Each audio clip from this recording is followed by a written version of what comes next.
Hello, നിങ്ങളൊരു business ഓണറാണെങ്കിൽ ഇന്നത്തെ video മുഴുവനായിട്ട് കാണാം. നിങ്ങൾ വിചാരിക്കുന്നതിനേക്കാൾ കൂടുതൽ സെയിൽ നിങ്ങൾക്ക് ലഭിക്കാനുള്ള കാര്യങ്ങളാണ് ഇന്നത്തെ വീഡിയോയിൽ ഞാൻ പറയാൻ പോണത്. വളരെ പവർഫുൾ ആയിട്ടുള്ള ടെക്നിക്കുകൾ. അധിക സമയവും നിങ്ങൾ ഉദ്ദേശിക്കുന്ന സെയിൽ നിങ്ങൾക്ക് ലഭിക്കാത്തതിൻ്റെ യഥാർത്ഥ റീസൺ എന്ന് പറഞ്ഞു കഴിഞ്ഞാൽ നിങ്ങളുടെ പ്രൊഡക്റ്റ് അല്ല, മറിച്ച് കസ്റ്റമറാണ്. നിങ്ങൾ സെലക്ട് ചെയ്ത കസ്റ്റമർ റോങ് ആയതുകൊണ്ടാണ്.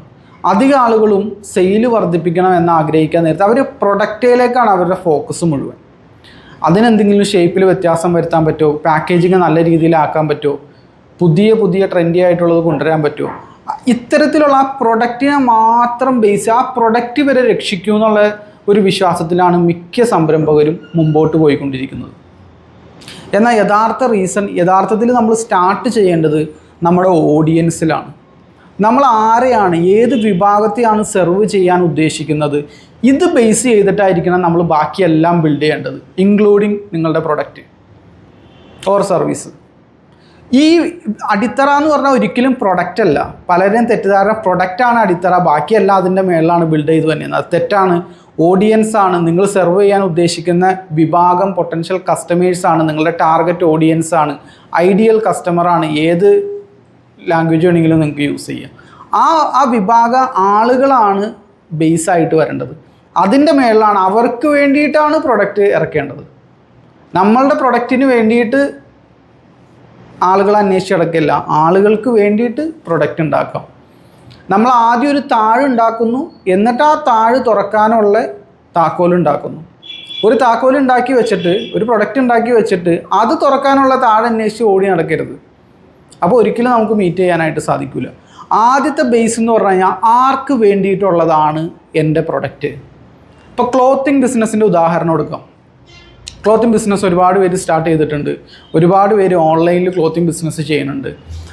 ഞാൻ പല ക്ലോത്തിങ് ബിസിനസ് ചെയ്യുന്ന ആളുകളോടും സംസാരിച്ചപ്പോൾ എനിക്ക് മനസ്സിലായൊരു കാര്യം എന്താണെന്ന് വെച്ച് കഴിഞ്ഞാൽ, ഒരുപാട് പേര് ക്ലോത്തിങ് ബിസിനസ് സ്റ്റാർട്ട് ചെയ്യുന്നത് ഒരു പ്രത്യേക ടാർഗറ്റ് ഓഡിയൻസിനെ മനസ്സിൽ കാണാതെയാണ്. അവർ ജസ്റ്റ് അങ്ങോട്ട് സ്റ്റാർട്ട് ചെയ്യും. കുറച്ച് ചുരിദാർ, കുറച്ച് നൈറ്റി, കുറച്ച് ടോപ്സ്, അങ്ങനെ എന്തൊക്കെയുണ്ടോ ഇതെല്ലാം കൂടി മിക്സ് ചെയ്തിട്ട് ഒരു വലിയൊരു ഷോപ്പിംഗ് മാൾ സങ്കല്പിച്ചിട്ട് അവർ സ്റ്റാർട്ട് ചെയ്യും. എങ്ങനെ സ്റ്റാർട്ട് ചെയ്യാൻ നേരത്ത് ഒന്നിനും കളക്ഷൻ ഇല്ലാതെ വരും. ഒരു വിഭാഗം ഓഡിയൻസിനെ നമുക്ക് തൃപ്തിപ്പെടുത്താൻ പറ്റില്ല. എന്നാൽ ഒരു ഓഡിയൻസിനെ നിങ്ങൾ മനസ്സിൽ കണ്ടുകൊണ്ട് നിങ്ങളൊരു ക്ലോത്തിങ് ബ്രാൻഡ് സ്റ്റാർട്ട് ചെയ്യുകയാണെങ്കിൽ, ഇനി ഓൾറെഡി തുടങ്ങിയിട്ടുള്ളവർ ഒരു പ്രത്യേകമായിട്ടുള്ള സെഗ്മെൻറ്റ് അതിന് വേണ്ടി മാത്രം മാറ്റി വെക്കുകയാണെങ്കിൽ നമ്മളുടെ മാർക്കറ്റിംഗ് വളരെ എഫക്റ്റീവായിരിക്കും, വളരെ പവർഫുള്ളായിരിക്കും, നമുക്ക് നല്ല രീതിയിൽ സെയിൽ വരും. ഇതെങ്ങനെയാണെന്ന് ഞാൻ വെറുതെ പ്രസംഗിച്ച് പോകാതെ ഞാൻ റിയൽ ലൈഫ് എക്സാമ്പിൾ വെച്ചിട്ട് ഞാൻ പറഞ്ഞുതരാം, റിയൽ വേൾഡ് എക്സാമ്പിൾ വെച്ചിട്ട്.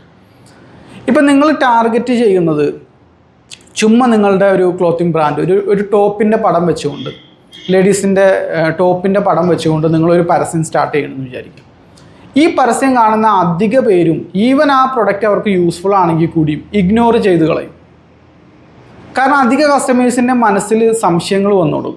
അവർ ജസ്റ്റ് സ്ക്രോൾ ചെയ്ത് പോകാൻ നേരത്തൊരു ടോപ്പ് കണ്ടു, അത് ജസ്റ്റ് ഇങ്ങനെ സ്ക്രോൾ ചെയ്ത് ഇങ്ങനെ പോകും. അന്നൊരു പ്രത്യേക വിഭാഗത്തിനെ ടാർഗറ്റ് ചെയ്തിട്ടാണ് നിങ്ങൾ ആ പരസ്യം കൊടുത്തിരുന്നെങ്കിൽ നിങ്ങൾക്ക് നല്ല രീതിയിൽ എഫക്റ്റീവായിട്ടുള്ള എൻക്വയറിയും അതുപോലെ തന്നെ സെയിലും നടക്കും. ഇപ്പം നിങ്ങളുടെ ക്ലോത്തിങ് ബ്രാൻഡ് എന്ന് പറഞ്ഞു കഴിഞ്ഞാൽ ഏതെങ്കിലും ഒരു ചെറിയ സെഗ്മെൻറ്റിനെ പിടിക്കാം.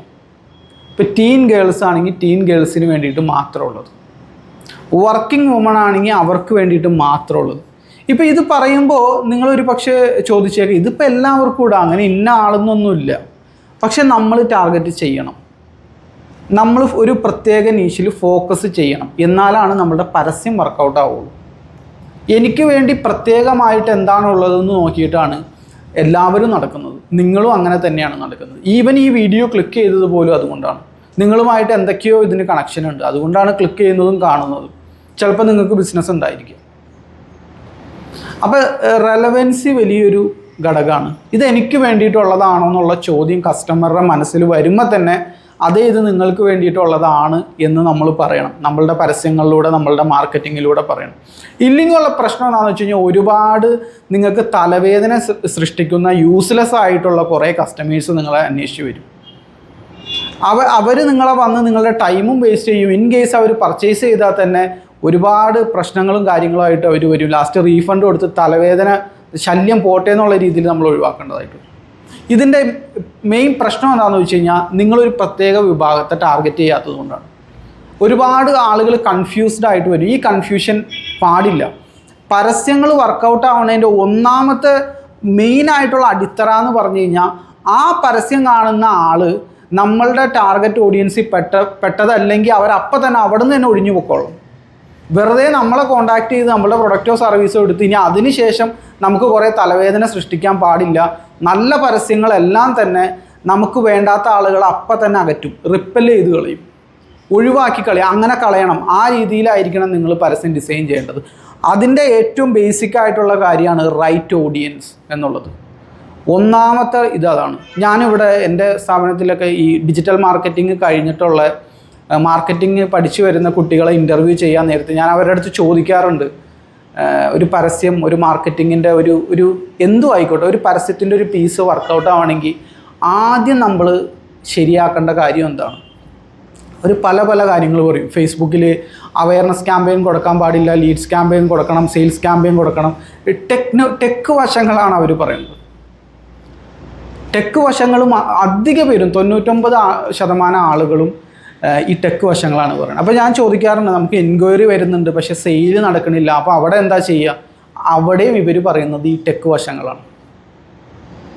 നമ്മൾ അതിൻ്റെ റിപ്പോർട്ട് ഡൗൺലോഡ് ചെയ്യണം, എന്നിട്ട് അത് രണ്ടും കൂടി പഠിച്ച് മാച്ച് ആവുമെന്ന് നോക്കണം. അങ്ങനെ കുറേ CPR, CTM എന്നൊക്കെ പറഞ്ഞ് ഇങ്ങനെ കുറേ ടെക് വശങ്ങൾ ഇങ്ങനെ പറഞ്ഞുകൊണ്ടിരിക്കും.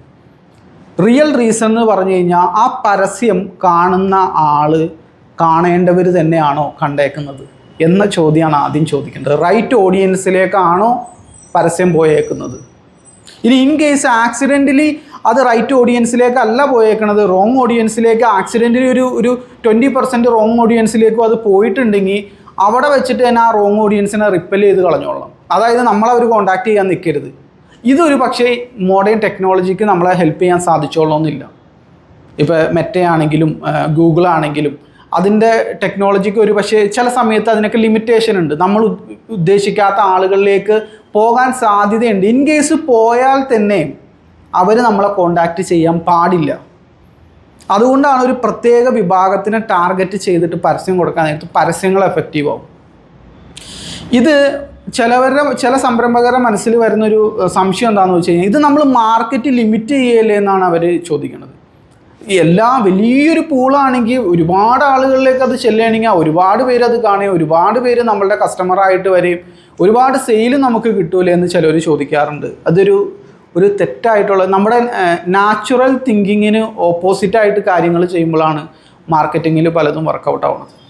നാച്ചുറൽ തിങ്കിങ് അങ്ങനെയാണ്, എല്ലാവരെയും പിടിക്കുകയാണെങ്കിൽ എല്ലാവരും കസ്റ്റമർ ആവും. അല്ല, ഒരു പ്രത്യേക വിഭാഗത്തിനെ മാത്രം പിടിക്കണം. ഇനി സർവീസ് ബേസ്ഡ് ബിസിനസ്സിലേക്ക് വരാൻ നേരത്ത് അധിക സംരംഭകർ നേരിടുന്ന ഒരു പ്രശ്നമാണ് റെലവൻസി എന്നുള്ളത്. ഈ സർവീസ് എനിക്ക് വർക്കൗട്ട് ആകുന്നതാണോ എന്ന ചോദ്യം കസ്റ്റമറുടെ മനസ്സിൽ സ്വാഭാവികമായിട്ട്, ഇതെനിക്ക് പറ്റിയതല്ല, ഇതെൻ്റെ ബിസിനസ്സിന് പറ്റിയതല്ല, ഇതെൻ്റെ മേഖലയ്ക്ക് പറ്റിയതല്ല, ഇതെനിക്ക് യൂസ്ഫുൾ ആവുന്നതല്ല. എന്നാൽ അതേസമയം ഒരു പ്രത്യേക വിഭാഗത്തെ ടാർഗറ്റ് ചെയ്തുകൊണ്ട് ഇത് നിങ്ങൾക്ക് വേണ്ടി മാത്രം എന്ന് പറഞ്ഞുകൊണ്ട് നമ്മൾ പരസ്യം കൊടുക്കാൻ നേരത്ത് അവിടെ ഒരു ഇമ്മീഡിയറ്റ് റെലവൻസി വരെയാണ്. അത് പ്രസക്തമായിട്ടുള്ള ഒരു കാര്യമായിട്ട് മാറി. അവരെ സംബന്ധിച്ചിടത്തോളം ഇതെനിക്ക് വേണ്ടിയിട്ടാണ്, അത് അവർ പരസ്യത്തിൽ തന്നെ പറയേണ്ടത് ഇത് നിങ്ങൾക്ക് വേണ്ടി എന്നുള്ളത്. അപ്പോൾ പിന്നെ ആ ചോദ്യത്തിന് പ്രസക്തിയില്ല. ഏത് ചോദ്യത്തിന്? ഇതെനിക്ക് പറ്റുമോ എന്നുള്ള ചോദ്യത്തിന് പ്രസക്തിയില്ല. ഈ റോങ് ഓഡിയൻസിനെ ക്ഷണിച്ചുകൊണ്ട് വരുന്നതാണ് ഏറ്റവും വലിയ തലവേദന എന്ന് പറഞ്ഞു കഴിഞ്ഞാൽ. ഇതിൻ്റെ കാരണക്കാരെന്ന് പറഞ്ഞു കഴിഞ്ഞാൽ ഈ ബിസിനസ് ചെയ്യുന്ന ആളുകൾ. അവരുടെ വിചാരം പ്രൊഡക്റ്റ് മോശമായതുകൊണ്ടാണ്. എന്നിട്ട് ഈ റോങ് ഓഡിയൻസിനെ തൃപ്തിപ്പെടുത്താൻ വേണ്ടി അവർ പ്രൊഡക്റ്റിൽ ചേഞ്ച് വരുത്തും. അത് ഇതിലും വലിയ അബദ്ധം. നിങ്ങൾ ഇത് സംസാരിച്ചുകൊണ്ടിരിക്കുന്നത് റോങ് ഓഡിയൻസിനോടാണ്. അവരുടെ അടുത്തുനിന്ന് ഫീഡ്ബാക്ക് എടുത്തുകൊണ്ട് നിങ്ങളുടെ പ്രൊഡക്റ്റിൽ ചേഞ്ച് വരുത്തേണ്ട കാര്യമില്ല. നിങ്ങളിത് എത്തേണ്ട ആളുകളിലേക്ക് നിങ്ങളുടെ പ്രൊഡക്റ്റ് എത്തിയിട്ടില്ല. ചിലർ പറയും എൻ്റെ പ്രൊഡക്റ്റ് നല്ല പ്രൊഡക്റ്റാണ്, പക്ഷേ നിങ്ങൾ വിറ്റുകൊണ്ടിരിക്കുന്നത് റോങ് ഓഡിയൻസിനാണ്. അവർക്കല്ല ഇത് യൂസ്ഫുൾ ആവുന്നത്. ഒരു ഉദാഹരണം പറഞ്ഞു കഴിഞ്ഞാൽ, നിങ്ങളുടെ സർവീസ് ഏറ്റവും കൂടുതൽ യൂസ്ഫുൾ ആകുന്നത് ഒരു പക്ഷേ ക്ലോത്തിങ് ബിസിനസ് ചെയ്യുന്നവർക്കായിരിക്കും. പക്ഷേ നിങ്ങൾ സെർവ് ചെയ്തുകൊണ്ടിരിക്കുന്നത് ചിലപ്പോൾ റെസ്റ്റോറൻറ്റ് ഓണേഴ്സിനായിരിക്കും, റെസ്റ്റോറൻറ്റുകാരെയായിരിക്കും നിങ്ങൾ സെർവ് ചെയ്തുകൊണ്ടിരിക്കുന്നത്. അവർ നിങ്ങളുടെ ആ പ്രൊഡക്റ്റിനെയോ സർവീസിനോ വേണ്ട രീതിയിൽ വാല്യൂ ചെയ്യാനുണ്ടാവില്ല. ആ മാർക്കറ്റിനെ വിട്ടുകൊണ്ട് കംപ്ലീറ്റ്ലി ഒഴിവാക്കിക്കൊണ്ട് നിങ്ങൾ റൈറ്റ് ഓഡിയൻസിനെ റൈറ്റ് മാർക്കറ്റിലേക്ക് നിങ്ങളുടെ സെയിം പ്രൊഡക്റ്റ് ഒരു മാറ്റവും ഇല്ലാതെ ആ റൈറ്റ് മാർക്കറ്റിൽ കൊണ്ടുവന്ന് കാണിച്ചു കഴിഞ്ഞാൽ ആ പ്രൊഡക്റ്റിനെ ആ റൈറ്റ് മാർക്കറ്റ് കൂടുതലായിട്ട് വാല്യൂ ചെയ്യും. കൂടുതലായിട്ട് വാല്യൂ ചെയ്ത് കഴിഞ്ഞാൽ നിങ്ങൾക്ക് കിട്ടുന്ന ബെനിഫിറ്റ് എന്താണെന്ന് വെച്ച് കഴിഞ്ഞാൽ വളരെ പെട്ടെന്ന് തന്നെ സെയിൽ നടക്കും. അതാണല്ലോ ഏറ്റവും നല്ല ബെനിഫിറ്റ് നമുക്ക് കിട്ടേണ്ടത്. ഒരുപാട് പുഷിങ് ഇല്ലാതെ തന്നെ സെയിൽ നടക്കും. അവിടെ കൊണ്ട് തീർന്നിട്ടില്ല. വേറൊരു ബെനിഫിറ്റും കൂടി ഉണ്ട്. ആ ബെനിഫിറ്റ് എന്ന് പറഞ്ഞു കഴിഞ്ഞാൽ ബെറ്റർ മാർജിൻ നമുക്ക് കിട്ടും. നമുക്ക് തരക്കേടില്ലാത്ത ലാഭം അവിടെ കിട്ടും. കാരണം ഈ കസ്റ്റമേഴ്സ് ഒരുപാട് ഡിസ്കൗണ്ട് ചോദിക്കണം. നിങ്ങൾ അതിൻ്റെ ആ പ്രൊഡക്റ്റിൻ്റെ മൂല്യം അറിയാത്ത ആളുകളോട് സംസാരിക്കാൻ നേരത്ത് എങ്ങനെയെങ്കിലുമൊക്കെ ഞങ്ങളുടെ പ്രൊഡക്റ്റ് ഒന്ന് എടുക്കുമോ എന്നുള്ള രീതിയിൽ നിങ്ങളൊരു സഹതാപം പിടിച്ചു പറ്റി വിൽക്കാൻ നോക്കാൻ നേരത്ത് അവർ ഇത് ചവിട്ടാനായിട്ട് തുടങ്ങും. അതായത് പ്രൈസ് ചവിട്ടാനായിട്ട് തുടങ്ങും. പ്രൈസിലെ ചെറിയ ഇടിവ് പോലും നമ്മുടെ മാർജിനെ നല്ല രീതിയിൽ ബാധിക്കും. കാരണം ഇത്രയും കൺവിൻസ് ചെയ്ത് ഒരുപാട് സെയിൽ സൈക്കിളിന് ശേഷം മാത്രമാണ്, ഒരുപാട് കോണ്ടാക്റ്റിന് ശേഷം മാത്രമാണ് സെയിൽ നടക്കുന്നുള്ളൂ എങ്കിൽ നിങ്ങൾ ഒന്നല്ലെങ്കിൽ ഞാൻ ഈ പറഞ്ഞത് തന്നെയാണ് റീസൺ. നിങ്ങൾ റോങ് ഓഡിയൻസിനെയാണ് നിങ്ങൾ സെർവ് ചെയ്തുകൊണ്ടിരിക്കുന്നത്. റൈറ്റ് ഓഡിയൻസിൻ്റെ മുമ്പിൽ ആ പ്രൊഡക്റ്റ് എത്തിയിട്ടില്ല ഇതുവരെ. കാരണം ഇത്രയും കൺവിൻസ് ചെയ്യേണ്ട കാര്യമില്ല. റൈറ്റ് ഓഡിയൻസിനാണെങ്കിൽ സെയിൽ വളരെയധികം എളുപ്പമാണ്. ഈ റൈറ്റ് ഓഡിയൻസ് ആവണമെങ്കിൽ ആദ്യം നിങ്ങൾക്കൊരു നിശ്ചയം വേണം, ഇത് ആരാണ് നമ്മുടെ ഓഡിയൻസ് എന്നുള്ളത്. അതാണ് ഞാൻ തുടക്കം ഈ വീഡിയോയുടെ ആദ്യം പറഞ്ഞത്. ഇതിൻ്റെ ബേസ് എന്ന് പറഞ്ഞു കഴിഞ്ഞാൽ പ്രൊഡക്റ്റ് അല്ല, മറിച്ച് ഓഡിയൻസാണ്. പ്രൊഡക്റ്റ് അല്ല നമ്മളുടെ വീടിൻ്റെ അടിത്തറ. നമ്മൾ സെർവ് ചെയ്യാൻ ഉദ്ദേശിക്കുന്ന വിഭാഗം ആളുകളാണ് നമ്മളുടെ വീടിൻ്റെ അടിത്തറ. അതിനെ ബേസ് ചെയ്തുകൊണ്ട് നമ്മൾ കെട്ടിപ്പൊക്കാൻ നേരത്താണ് അത് നല്ല സ്ട്രോങ് ആയിട്ടുള്ളൊരു വീടായിട്ട് മാറുള്ളൂ. റൈറ്റ് ഓഡിയൻസിനെ സെർവ് ചെയ്യാനായിട്ട് നോക്കാം. മാർക്കറ്റിങ്ങിലെ നമ്പർ 1 റൂൾ ഇതാണ്. ഒരു സ്മോൾ ബിസിനസ് ഓണറാണ് നിങ്ങളെങ്കിൽ നിങ്ങളുടെ ബിസിനസ്സിൽ നിന്ന് നിങ്ങൾക്ക് തരക്കേടില്ലാത്ത രീതിയിൽ ലാഭവും വേഗത്തിൽ സെയിൽ ഈ ഞാൻ പറയുന്നത് അടിവരായിട്ട് ശ്രദ്ധിക്കുക. ഫാസ്റ്റായിട്ട് സെയിൽ നടക്കണം. കുറഞ്ഞ സെയിൽ സൈക്കിളേ പാടുള്ളൂ. അതായത് കുറഞ്ഞ ഫോളോ അപ്പിൽ തന്നെ സെയിൽ നടക്കണം. കുറഞ്ഞ കോണ്ടാക്റ്റിൽ തന്നെ സെയിൽ നടക്കണം. അങ്ങനെ നടക്കണമെങ്കിൽ റെലവൻസി വളരെ ഇമ്പോർട്ടൻ്റ് ആയിട്ടുള്ളതാണ്. ആരോടാണ് നമ്മൾ സംസാരിച്ചുകൊണ്ടിരിക്കുന്നത് എന്നുള്ളത് കറക്റ്റായിട്ടുള്ള ഏറ്റവും റെലവൻ്റ് ആയിട്ടുള്ള സംഗതി അതായിരിക്കണം. ഇപ്പോൾ ഇലക്ഷനൊക്കെ വരാൻ പോകുന്നുണ്ട്. ഞാൻ വളരെ വ്യക്തമായൊരു ഉദാഹരണത്തിലൂടെ പറഞ്ഞുതരാം. ഓരോ വാർഡിലും ഓരോ പ്രശ്നങ്ങളാണ്. ഒരു വാർഡ് ചിലപ്പോൾ മലമുകളിലുള്ള വാർഡായിരിക്കും. വേറൊരു വാർഡ് എന്ന് പറഞ്ഞു കഴിഞ്ഞാൽ പാടവും താഴ്വാരമായിരിക്കും. അപ്പോൾ ഈ 2 വാർഡുകളിൽ 2 പ്രോബ്ലമാണ്. 2 ഓഡിയൻസിനെ നിങ്ങൾ സങ്കല്പിക്കുക. ഈ മലമുകളിലുള്ള വാർഡിൻ്റെ പ്രശ്നം ചിലപ്പോൾ മണ്ണിടിച്ചിലായിരിക്കും. അവിടെ എപ്പോഴും മണ്ണിടിച്ചിൽ സംഭവിക്കുന്നുണ്ട്. അപ്പോൾ നിങ്ങളവിടെ ഇലക്ഷന് നിൽക്കുന്ന ഒരാളാണെങ്കിൽ നിങ്ങൾ പറയേണ്ടത് മണ്ണിടിച്ചിലിനെ പറ്റിയിട്ടാണ്. കാരണം അവിടുത്തെ ഓഡിയൻസിനോട് മണ്ണിടിച്ചിലിനെ പറ്റി പറഞ്ഞാലേ അവർക്കത് ക്ലിയർ ആവുള്ളൂ. കാരണം മലമുകളിലുള്ള വാർഡ് അതാണ്. അവിടെയാണ് മണ്ണിടിച്ചിലിൻ്റെ പ്രശ്നമുള്ളത്. എന്നാൽ താഴ്വാരത്തുള്ള പാടവും പ്രദേശവും നിരന്ന പ്രദേശത്തുള്ളവരുടെ പ്രശ്നം ചിലപ്പോൾ വെള്ളപ്പൊക്കമായിരിക്കും. മഴ വരുമ്പോൾ വെള്ളപ്പൊക്കം വന്നതാണ്. അവിടെ മണ്ണിടിച്ചിലിനെ പറ്റി പറയേണ്ട കാര്യമില്ല. കാരണം ആ വാർഡിലെ ഓഡിയൻസ് ഇങ്ങനെ ഒരു പ്രോബ്ലം ഫേസ് ചെയ്യണില്ല. അപ്പോൾ അവിടെ വന്നിട്ട് മണ്ണിടിച്ചിലിനുള്ള സൊല്യൂഷൻ നിങ്ങൾ പറഞ്ഞിട്ട് കാര്യമില്ല. അത് മലമുകളിലുള്ള വാർഡിലാണ് പറയേണ്ടത്. റൈറ്റ് ഓഡിയൻസിനോട് റൈറ്റ് മെസ്സേജ് നിങ്ങൾ കൊടുക്കണം. റൈറ്റ് ഓഡിയൻസിൻ്റെ അടുത്ത് റോങ് മെസ്സേജ് കൊടുത്താലും അത് വർക്കൗട്ട് ആവില്ല. റോങ് ഓഡിയൻസിൻ്റെ അടുത്ത് റൈറ്റ് മെസ്സേജ് കൊടുത്താലും വർക്കൗട്ട് ആവില്ല. അതുകൊണ്ടാണ് ഇതെവിടെയാണ് ഞാൻ ആദ്യം ഏതാണ് ക്ലിയർ ചെയ്യേണ്ടതെന്നുള്ള ചോദ്യം നിങ്ങളുടെ മനസ്സിലുണ്ടെങ്കിൽ ഒരു സംശയം അതിന് വേണ്ട. ഓഡിയൻസാണ് ആദ്യം സെറ്റ് ചെയ്യേണ്ടത്. അതിൻ്റെ മേളിലെല്ലാം ബിൽഡ് ചെയ്ത് പോകാൻ നിങ്ങൾ തയ്യാറാണെങ്കിൽ ആ ബിസിനസ്സിൽ നിന്ന് ഞാൻ വീഡിയോയുടെ തുറക്കാൻ പറഞ്ഞ പോലെ നിങ്ങൾക്ക് വേഗത്തിൽ സെയിൽ നടക്കും.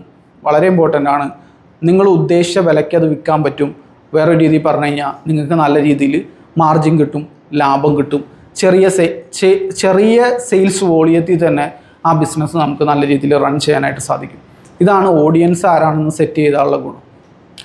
അപ്പോൾ ഇത് നിങ്ങളുടെ മാർക്കറ്റിങ്ങിൽ പ്രാവർത്തികമാക്കാനായിട്ട് നോക്കാം. ഇതുപോലുള്ള ബിസിനസ് വിശേഷങ്ങളുമായിട്ട് നമുക്ക് വീണ്ടും കാണാം. Thank you for watching. Marketing detail ആയിട്ട് നിങ്ങൾക്ക് പഠിക്കണമെന്നുണ്ടെങ്കിൽ എൻ്റെ ഗ്രൂപ്പിൽ അംഗമാവും. ലിങ്ക് താഴെ കൊടുത്തിട്ടുണ്ട്.